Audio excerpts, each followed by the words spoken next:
We all buy stuff we don't need. That's nothing new. But in economics, there's a name for it when you do it on purpose to show people that you can. And we call it conspicuous consumption. Now, the idea came from an economist named Thorstein Veblen back in 1899. This dude noticed people buying expensive stuff, not for comfort, not for function, but to just prove that they could afford it. It's like when somebody buys a $1,200 jacket and says, it's just good quality. No, it's not. It's polyester. It's just really expensive. Veblen said this behavior is how people show their social status. You don't just have money, you perform having money. Our car, our clothes, our house, they're not just things, they're props. In a one man Broadway show called I'm Doing Fine and I'm going to show you.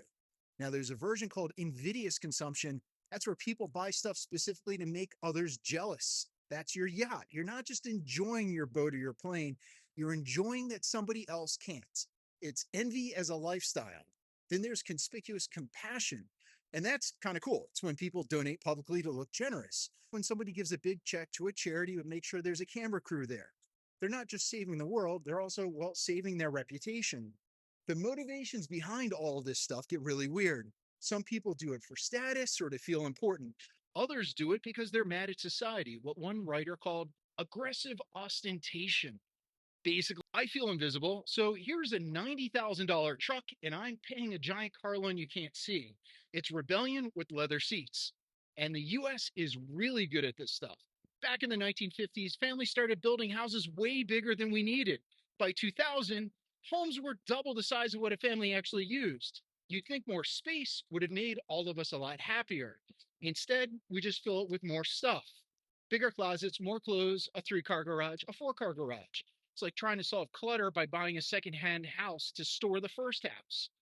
Now, when somebody says it's an investment, it's usually not. It's just going to be fancier debt. Conspicuous consumption itself isn't really about comfort, it's about communication. You're telling other people, look at all that I can afford, even if you really can't afford it. And social media has made all of this a lot worse. So now people can show off to everybody at one time. Luxury brands love this because it's free advertising and free insecurity. Someone's going to post their designer bag, and suddenly everyone else feels like their perfectly good bag is garbage. It is contagious economics. And when the economy's bad, people switch from flashy logos to quiet luxury. It's still $800, it just doesn't have a logo. You're not paying for a label anymore. You're paying for the idea that you're too classy to even need one. Veblen saw this stuff coming 100 years ago.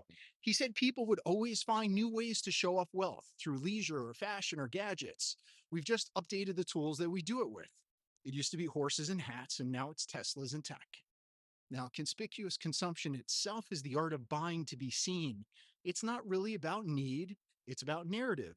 And it's what happens when our self worth gets confused with our net worth.